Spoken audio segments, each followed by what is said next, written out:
Well, the political world has really got a lot of Southeast Texans riled up, and we're going to talk about it as we continue on Southeast Texas Weekly. Joining me from the far right here, W.L. Pate, Beaumont City Councilman. Great to see you, sir. Great to be here, Kevin. Man, you look great. Of course, Kent Walston stays with us.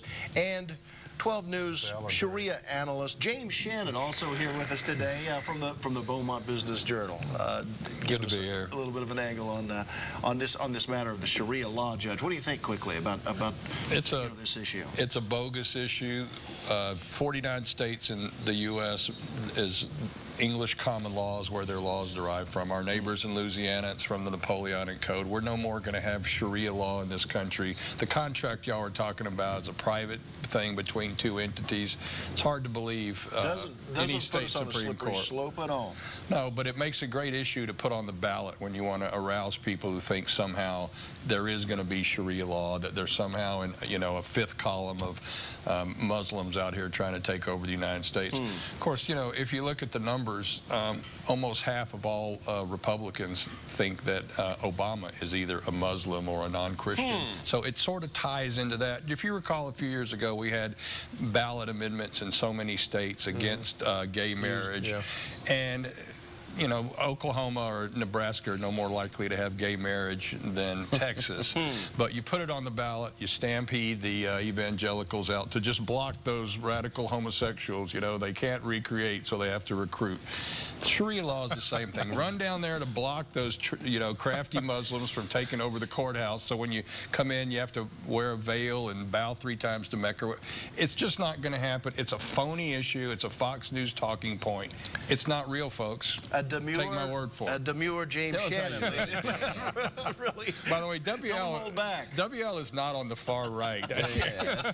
He's a raving centrist, though he is maybe seated on the far right of this panel. Councilman Pate has a view of this one. The president this week coming out with a student loan reform plan, a plan to seek to cap the repayments of student loans at 10% of your income that goes above the poverty line, limiting the line of a loan to 20 years, and it's all forgiven. Good idea, bad policy?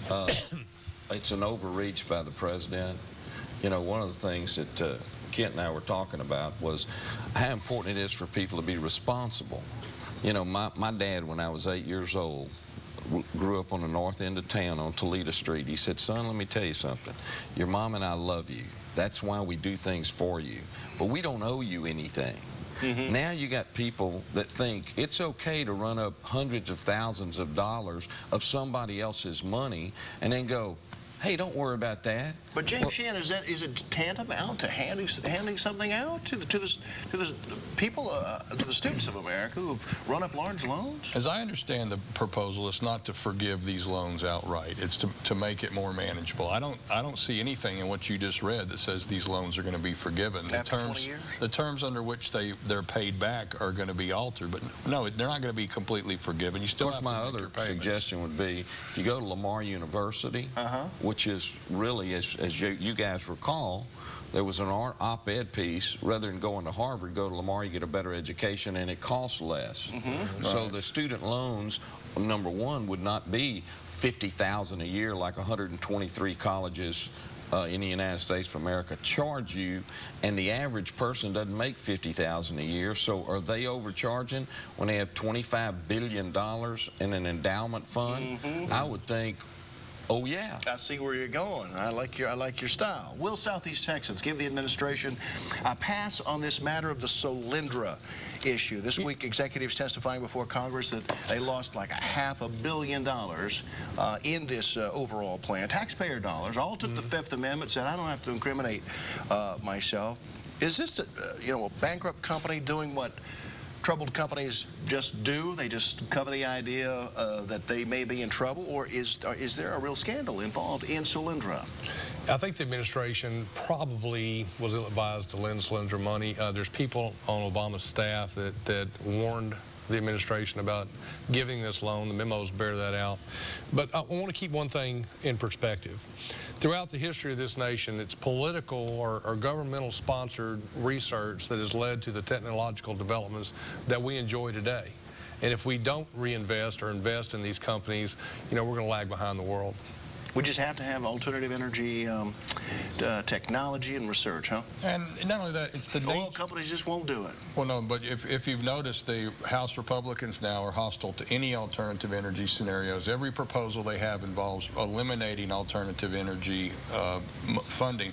The fact is, when you do scientific research of this type, there is no guarantee going in. Now, believe me, if there was criminal activity connected with this $500 million, that will be discovered, that will come out, those people will be prosecuted as sure as I'm sitting here. But the fact is there's no guarantees going into this, and I think this hostility to alternative energy is misplaced. Keep in mind, fossil fuel is going to be with us for our lifetimes. Even the most optimistic alternate energy proposals contemplate that. That's why. Speaking of big oil, back to W.L. Pate. Always makes, when I see W.L. Pate, I think big money, big oil. Hey, listen. Okay, and so we turn to the right to ask about Rick Perry's 2020 plan, released, in fact, this week. What happened to the idea of cutting the national debt? What happened to the idea of putting us back on stable ground? Well, one of the things that is most important is when you have lower taxes, the revenues go up. When the revenues go up and you cut spending back to 18%, which is of gross domestic product, you're going to be paying it back because you have more people working. That was one of the things that, you know, we've got 9.2 million people that work in oil and gas industry. Now, there's a reason it's called, let's see, natural resources. We should be utilizing that. You talk about saving the whale.